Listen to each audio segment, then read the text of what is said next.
Madison Square garden की राह अगर ऐसी होनी होती है तो यार हर हफ्ते ही उधर चले जाया करो। देखो रोमन और पंक की ब्रॉल हुई है, ओबा और ब्रॉक का इतना अच्छा मोमेंट था, एक टाइटल चेंज भी हुआ और रेसलमेनिया के लिए मल्टी मैन लैडर मैच भी अनाउंस हो गया। तो शो को किक ऑफ करता है WWE undisputed champion the American nightmare Cody Rhodes. कोडी कहता है एमएसजी का शो WWE चैंपियन के बगैर अधूरा है, लेकिन उसे सरप्राइजिंगली स्टेफनी मैकमैन इंटरप्ट कर देती है। कोडी अपना वही ट्रेडमार्क क्वेश्चन पूछता है, भाई what do you want talk about. तो स्टेफनी कहती है I want talk about you, Randy and WrestleMania. वो कहती है तुम, मैं और रैंडी इस बिजनेस के मल्टी जनरेशनल टैलेंट है, लेकिन रैंडी का जो ये वर्जन है वो डायबॉलिकल है, तुम नहीं उसे हरा सकते।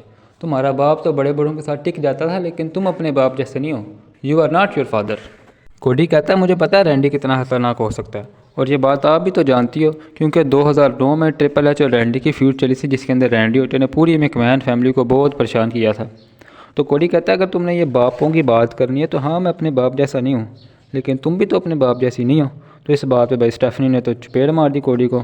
फिर वह कहती है मैं तुम्हारा ख्याल करते मुझे तुम्हारी परवाह है, तुम्हारे पास कोई गाइडेंस देने वाला नहीं है, इसलिए मैं तुमसे ये बातें कर रही हूँ। रैंडी जब वो वॉइसेस इन द हेड सुनने लग जाता है ना तो वो बहुत खतरनाक हो जाता है, और आजकल तो वो किसी और की बातें भी सुन रहा है, तो मैं तो तुम्हें वार्न करने आई थी।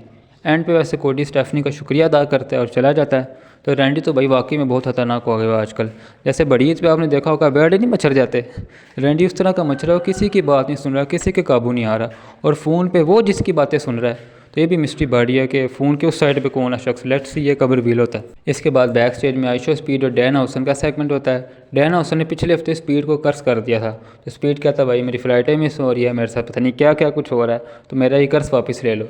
डैन हाउसन कहता है तो हाँ ना, तुम मुझे अपने यूट्यूब चैनल में शामिल कर लो तो मैं वापस कर लेता हूँ कर्ज। स्पीड कहता है भाई ये नहीं होगा।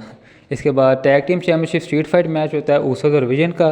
स्पीड रिंग साइड होता है और कमेंट्री पर स्पेशल गेस्ट एले नाइट होता है। तो इनका ये मैच चल ही रहा होता है, तो फ्रंट रो में स्पीड के साथ लोगन पॉल की मदर भी बैठी होती हैं।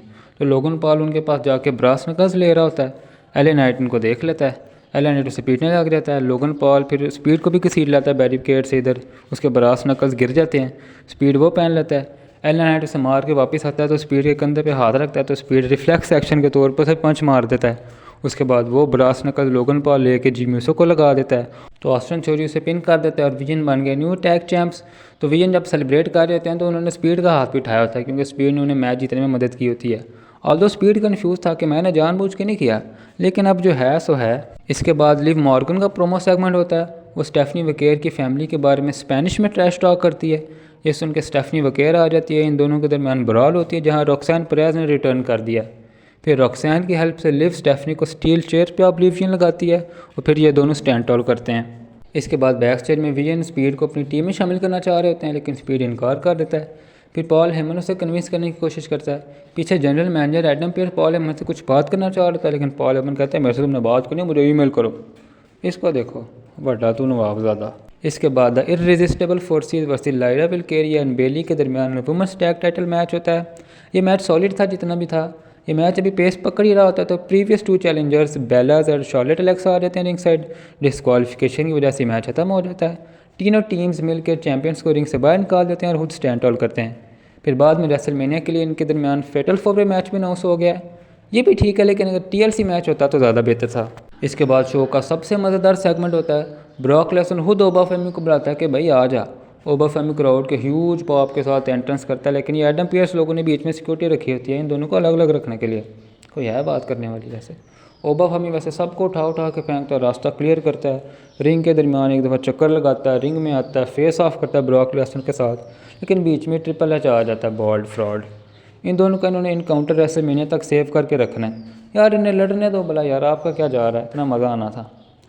फिर वैसे ब्रॉक लेसनर चला जाता है, लेकिन जाते हुए एक सिक्योरिटी गार्ड को सुथरी किस्म की F5 भी लगा कर जाता है। इसके बाद पेंटा वर्सेस कोफी किंगस्टन के दरमियान IC टाइटल मैच होता है। मैच में एक मोमेंट आता है जब पेंटा टॉप रॉप से एक मूव करता है, लेकिन कोफी उसे काउंटर करके ट्रिपल इन पैडल्स लगा देता है।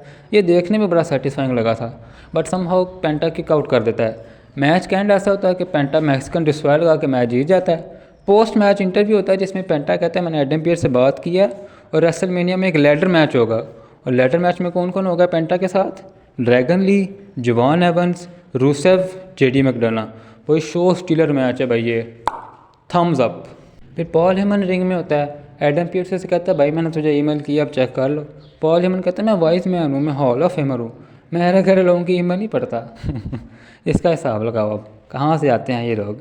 फिर कहता है मुझे ईमेल पढ़ने की ज़रूरत भी नहीं, मुझे सब कुछ पता ही तो होता है पहले। एडम पियर्स कहता है अच्छा ये बात है, तुम्हें तो फिर पता होगा सेथ रॉलिंस के खिलाफ पुलिस ने सारे चार्जेस ड्रॉप कर दिए हैं और सेथ रॉलिंस मेडिकली क्लियर भी हो गया है। ये बात सुन के पॉल हेमन का चेहरा फिर देखने वाला होता है। पीछे सेथ रॉलिंस खड़ा होता है चेयर लेके, वो फिर उसी तरह चेयर शॉट लगाता है पॉल हेमन को। स्टॉम्प के लिए जा रहा होता है लेकिन पीछे गंथर से सबमिशन लगा देता है और रेसलमेनिया की तरफ इशारा करता है। शो में बाद में इनके रेसलमेनिया के मैच की भी कन्फर्मेशन हो जाती है और Finn Balor versus Dominik Mysterio का रेसलमेनिया मैच भी अनाउंस हो गया है। फिर इयो स्काई और रकेल रॉड्रिगस का मैच होता है। काइरी सेन और ऑस्का भी रिंग साइड आ जाती हैं। आउटसाइड इंटरफेरेंस का फ़ायदा उठाकर रकेल ने टहाना बॉम्ब लगाकर इस मैच को जीत लिया। रॉ से पहले जॉन सीना ने अपने सोशल मीडिया पे अनाउंस किया था कि वो रेसलमेनिया होस्ट करने वाले हैं। मुझे तो ये न्यूज़ बिल्कुल अचानक मिली और बड़ी इंटरेस्टिंग बात है। मैंने एक्सपेक्ट नहीं था किया कि फेयरवेल टूर के बाद इतना जल्दी कोई जॉन सीना की अपीयरेंस हो सकती है और लेट्स सी जॉन सीना अगर किसी स्टोरी लाइन का पार्ट बनती है या नहीं। शो के मेन इवेंट में रोमन रेंज और सीएम पंक ने आज कोई बात नहीं की, आज सीधा ब्रॉल किया।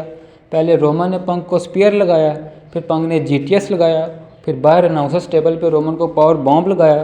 पिछले हफ्ते का अपना हिसाब पूरा किया और स्टैंड टॉल किया।